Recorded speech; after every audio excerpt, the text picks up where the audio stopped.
I caught my husband, the man I trusted with my heart, in a forbidden embrace at our family's biggest celebration. The truth I uncovered that night will leave you speechless. Stay tuned, because this betrayal runs deeper than you could ever imagine. I stood in my kitchen, surrounded by the glow of string lights and the aroma of rosemary roasted chicken, feeling like I'd crafted the perfect evening. Our annual family barbecue was in full swing, a tradition I, Vivian, had poured my heart into for weeks. The backyard was alive with laughter, clinking glasses, and the chatter of cousins catching up. My husband, Ethan, was in his element, cracking jokes, his warm hazel eyes catching the firelight as he charmed everyone around him. For years, I'd loved watching him light up a room. He was my partner, my rock, the father of our 2 kids, Lily and Max. But that night, something felt wrong. A shadow hung over me, a whisper of doubt I couldn't shake. I'd spent days planning this barbecue. The picnic tables were draped in checkered cloths, mason jars filled with wildflowers dotted the scene, and I'd even baked Ethan's favorite pecan pie from scratch. I wanted everything to be perfect, not just for the family, but for us. Lately, Ethan had been distant, checking his phone too often, his smiles fading when he thought I wasn't looking. I chalked it up to work stress. He was a contractor, always juggling clients, and I told myself it was nothing, but deep down, a knot tightened in my gut. As the night unfolded, the kids ran around with sparklers, and my sister-in-law, Claire, gushed about her new job. I tried to join in, but my eyes kept drifting to Ethan. He was laughing with my uncle, but his gaze flickered toward his phone, then toward the house. Toward her. Sophie, our housekeeper, hired just 6 months ago. She was young, maybe 25, with a quiet charm and a knack for making herself indispensable. She'd been a godsend, cleaning, helping with the kids, even running errands when I was swamped. But tonight, she was different.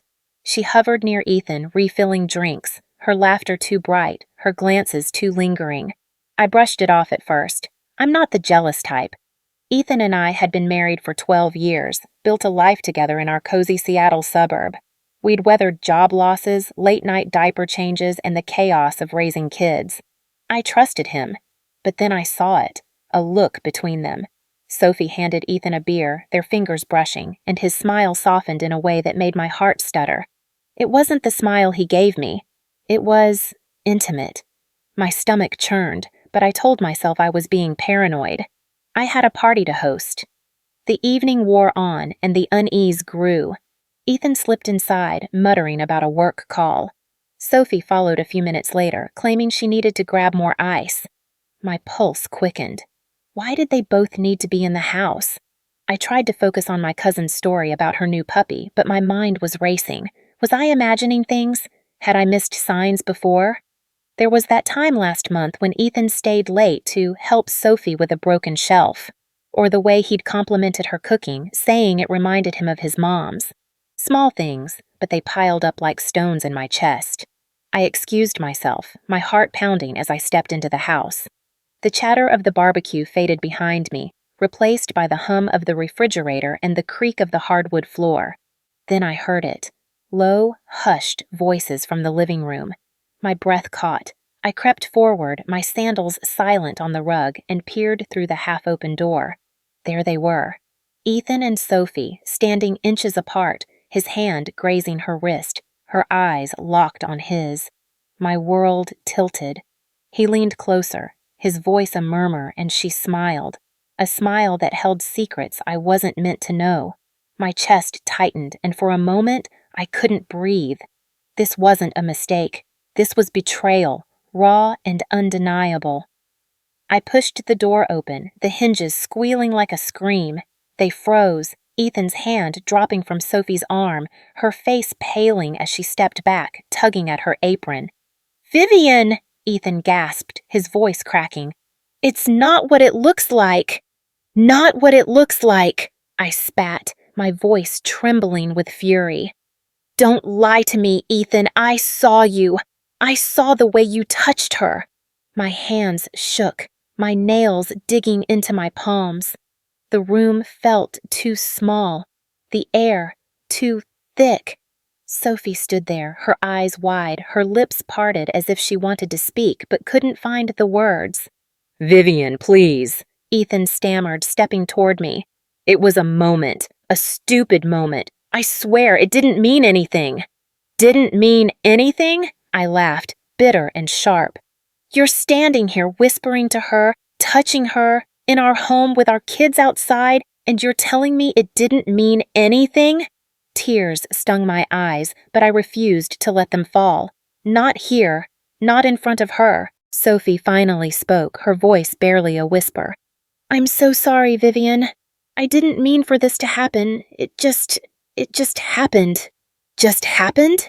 I whirled on her, my voice rising. "You've been in my home, eating at my table, playing with my kids, and you think you can stand there and say it just happened? You knew exactly what you were doing." My words were venom, each one laced with the pain of betrayal. Sophie flinched, her hands twisting together, but she didn't deny it. She couldn't. Ethan reached for me, his eyes pleading. "Vivian, I love you. I messed up, okay? I'm an idiot, but I love you. I don't want to lose you." "Don't touch me," I snapped, stepping back. "You don't get to say you love me when you've been sneaking around behind my back. How long, Ethan? How long have you been lying to me?" My voice broke, the hurt spilling out despite my efforts to hold it in. He hesitated, his face crumpling. It's not what you think. It was just a few months. It was nothing serious, I swear." "Nothing serious?" I choked out. "You broke our vows, Ethan. You broke us. Do you have any idea what this feels like? To see the man I trusted, the father of my children, acting like I don't exist?" My voice cracked, and I hated how vulnerable I sounded, but the pain was too raw, too real. Sophie's eyes darted to Ethan, then back to me. "I'll leave," she said softly, her voice shaking. "I'll go, Vivian. I'm so sorry." "You're damn right you'll leave," I said, my voice low and cold. "Get out of my house. Now." She nodded, tears brimming in her eyes, and slipped out of the room, her footsteps fading down the hall. I turned back to Ethan, my chest heaving. "And you," I said, my voice trembling with rage and heartbreak. "I don't even know who you are anymore." I turned and stormed upstairs, my heart pounding so hard I thought it might burst. The sounds of the barbecue drifted up, laughter, music, the clatter of plates, but it felt like a different world. I locked myself in our bedroom, sinking onto the bed, my hands shaking. How had this happened? Ethan, the man who'd held me through miscarriages, who'd danced with me in the kitchen at midnight, who'd promised me forever, how could he do this? And Sophie, who'd smiled at me, who'd thanked me for trusting her with my home. The betrayal cut deeper than I could have imagined. I stared at the photos on our nightstand. Our wedding day, Lily's first birthday, a camping trip last summer. Was it all a lie? How long had they been sneaking around? Had they laughed behind my back, thinking I was too naive to notice? The questions swirled, each one a knife in my chest. I wanted to scream, to cry, to tear the room apart, but all I could do was sit there, numb, as the world I'd built crumbled around me. Downstairs, Ethan sat alone in the dark. The guests had left, the backyard empty except for scattered cups and streamers. He stared at his hands, guilt gnawing at him. He'd never meant for it to go this far. Sophie had been a distraction, a fleeting thrill that spiraled out of control. He'd told himself it was harmless. A few stolen glances, a few late-night chats when Vivian was asleep. But now, seeing the pain in his wife's eyes, he realized what he'd done. He'd betrayed the woman he loved, the mother of his children, and he didn't know if he could fix it. He tried calling me, his voice shaking in the voicemails he left. "Vivian, I'm so sorry. I don't know how I let this happen.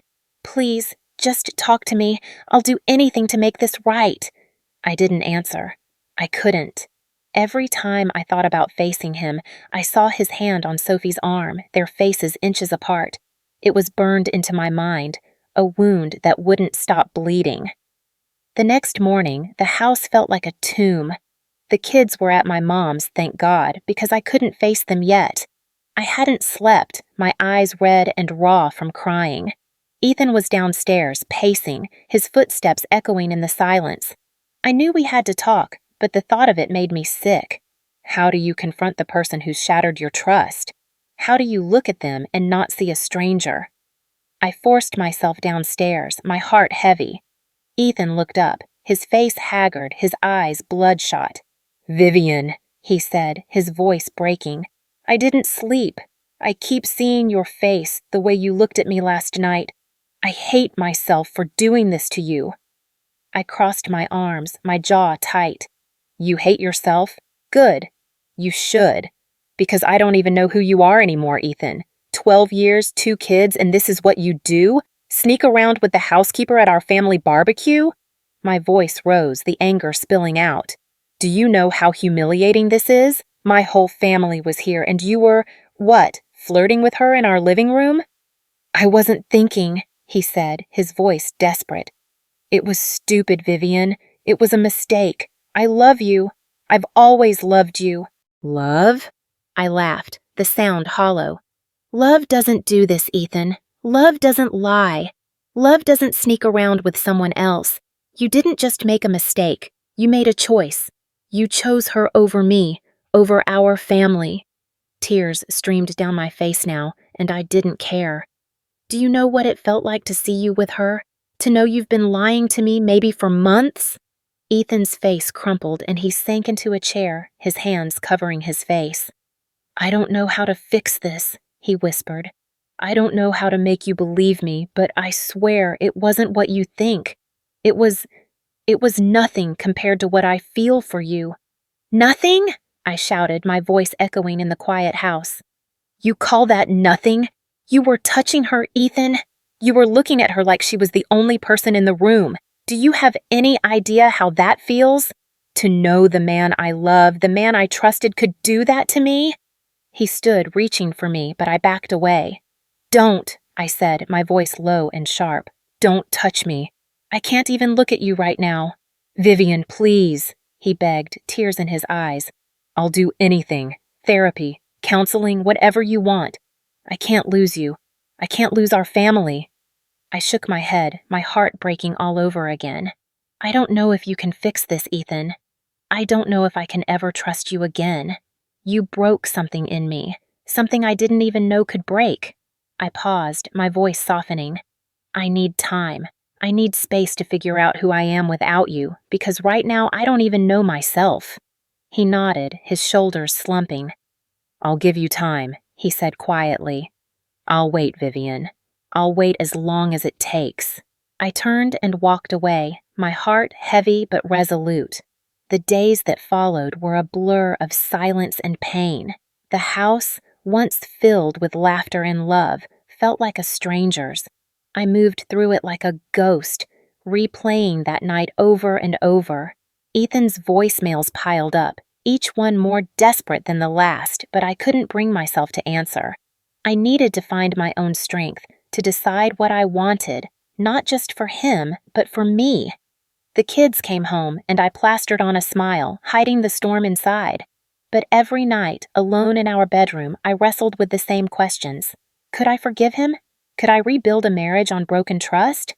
Or was it time to walk away, to start over, no matter how terrifying that seemed?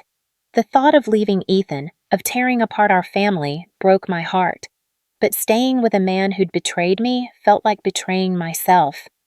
Weeks passed, and the silence between us grew heavier.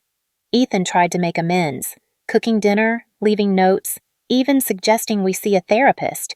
But every gesture felt hollow, tainted by the image of him and Sophie. I started seeing a counselor on my own, trying to untangle the mess of emotions inside me. Anger, grief, fear, they all fought for control, leaving me exhausted. One evening, after the kids were asleep, I found Ethan in the kitchen, staring at a cold cup of coffee. He looked up, his eyes pleading. "Vivian, I know I don't deserve you. I know I've hurt you in a way I can never undo. But I'm begging you, give me a chance to prove I can be the man you deserve." I stood there, my heart torn. Part of me wanted to believe him, to cling to the love we'd once had. But another part, stronger now, knew I couldn't go back. Not yet. Maybe not ever. "Ethan," I said, my voice steady despite the ache in my chest.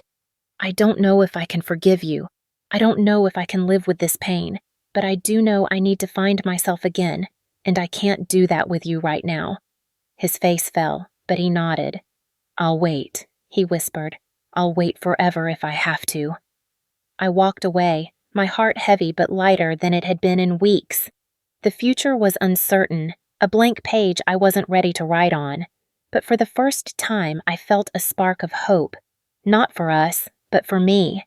I was more than Ethan's wife, more than the woman he'd betrayed.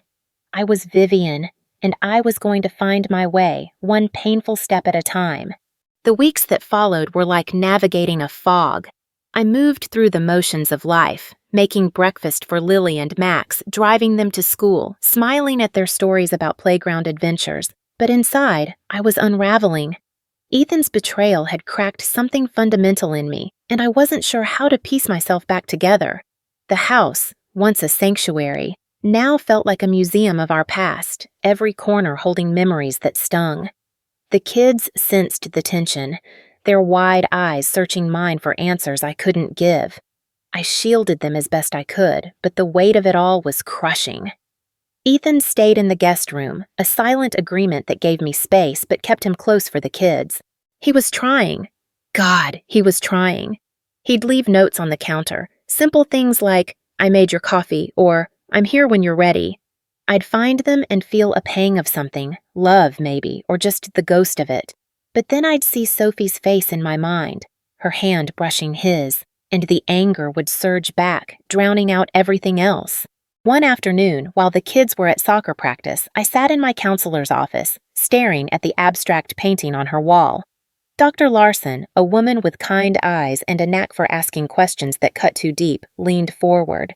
"Vivian, what do you want? Not for Ethan, not for the kids, but for you?"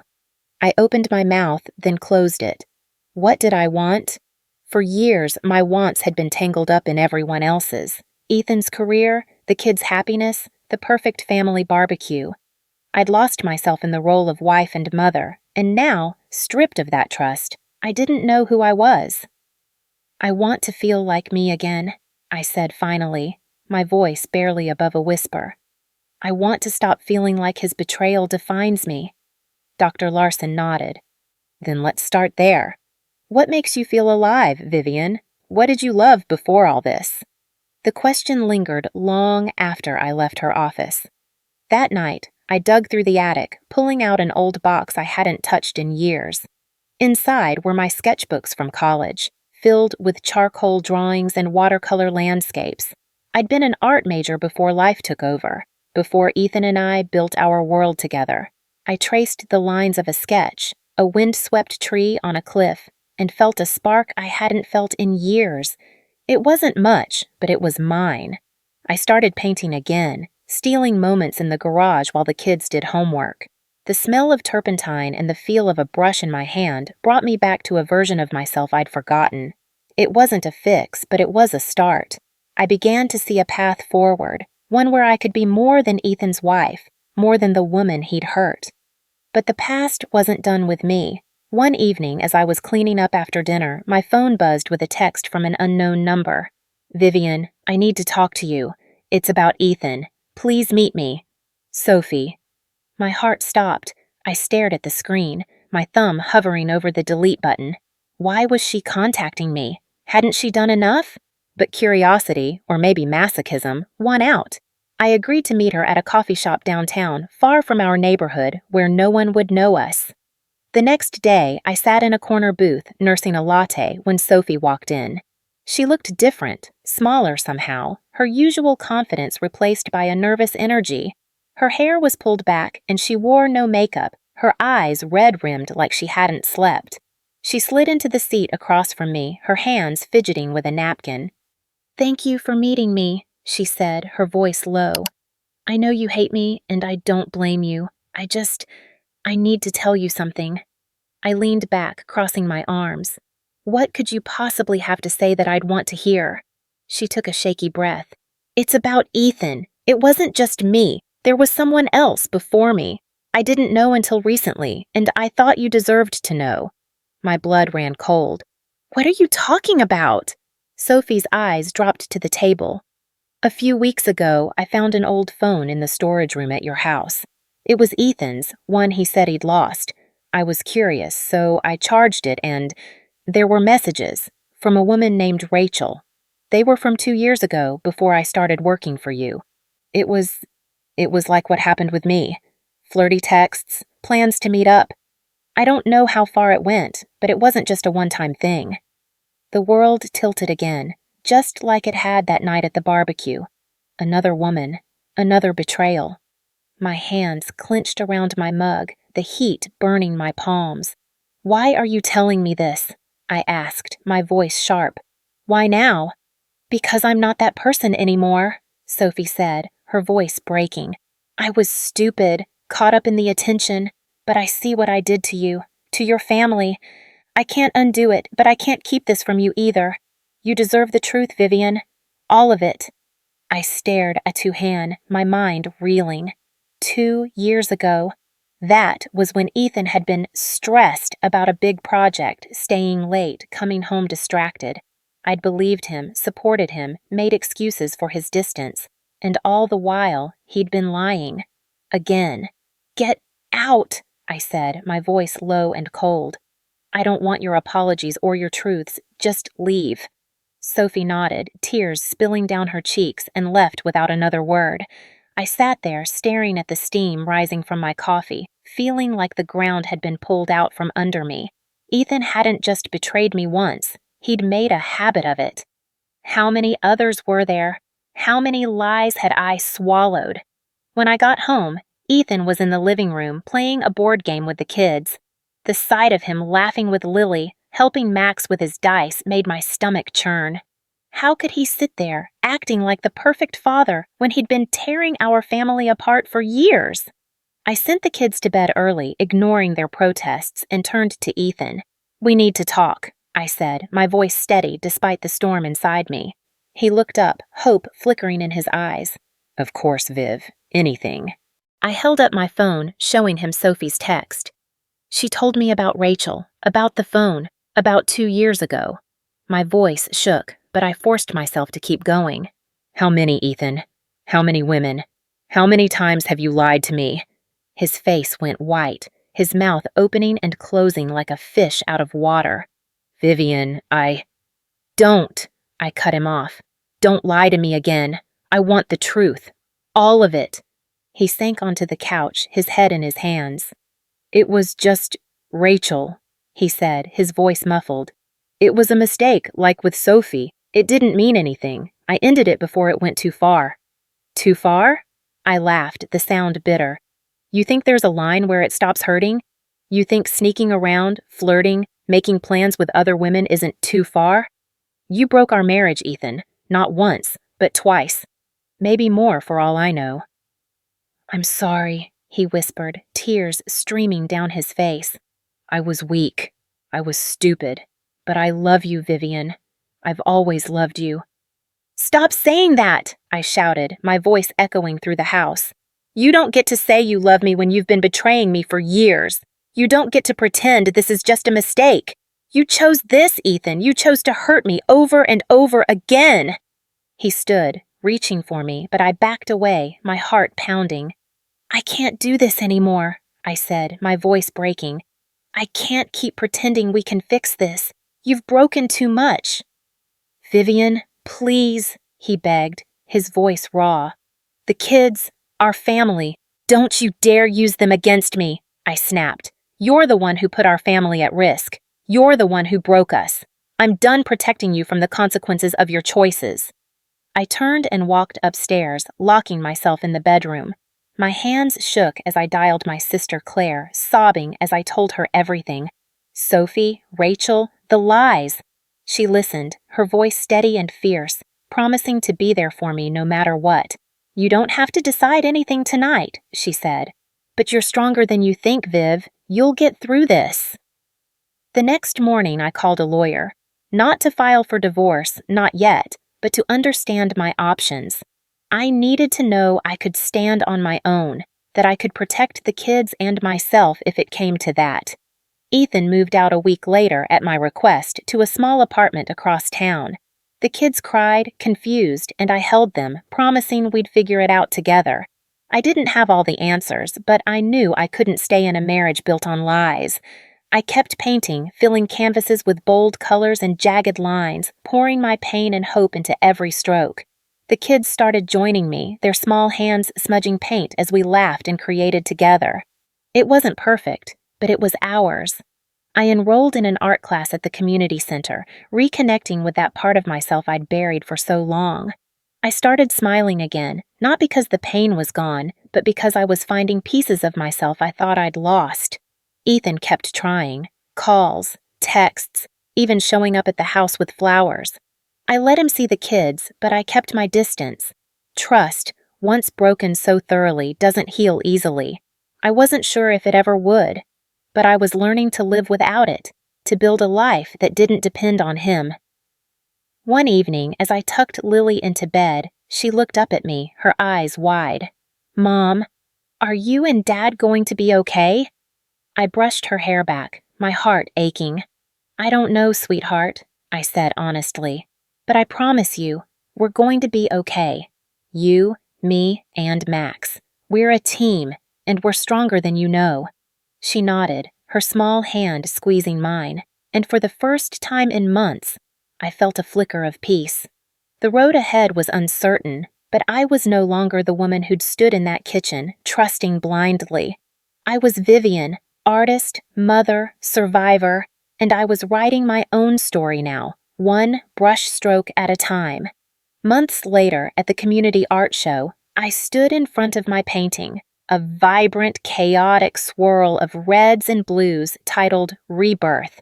People milled around, admiring my work, but my eyes were on Lily and Max, giggling as they showed Claire their own little drawings. Ethan was there too, across the room, watching us. He'd been going to therapy, working on himself, but I wasn't ready to let him back in. Maybe I never would be. As the crowd thinned, a woman approached me, her eyes bright. "Your work is incredible," she said. "I run a gallery downtown. I'd love to feature your pieces in our next show." I blinked, stunned. "Me? Are you sure?" She smiled. "Absolutely. You've got something special, Vivian. The world needs to see it." I thanked her, my heart pounding with a mix of fear and excitement. Later, as I drove home with the kids asleep in the back seat, I glanced at the city lights reflecting on the windshield. For the first time in a long time, I felt alive. Ethan's betrayal had shattered me, but it had also cracked open something new. A strength I hadn't known I had, a voice that was finally mine. The future was still a blank canvas, but I was ready to paint it. Not for Ethan, not for the family we'd once been, but for me. And that, I realized, was enough. What would you do in my place? Could you forgive a betrayal that cut so deep? Or would you walk away, choosing yourself over a broken promise? The choice isn't easy, but it's mine to make, and I'm not done fighting for my own peace. Dear viewers, if you enjoyed the story, I kindly ask for your support. Leave a comment, give a like, and subscribe to the channel so you don't miss new stories. See you soon.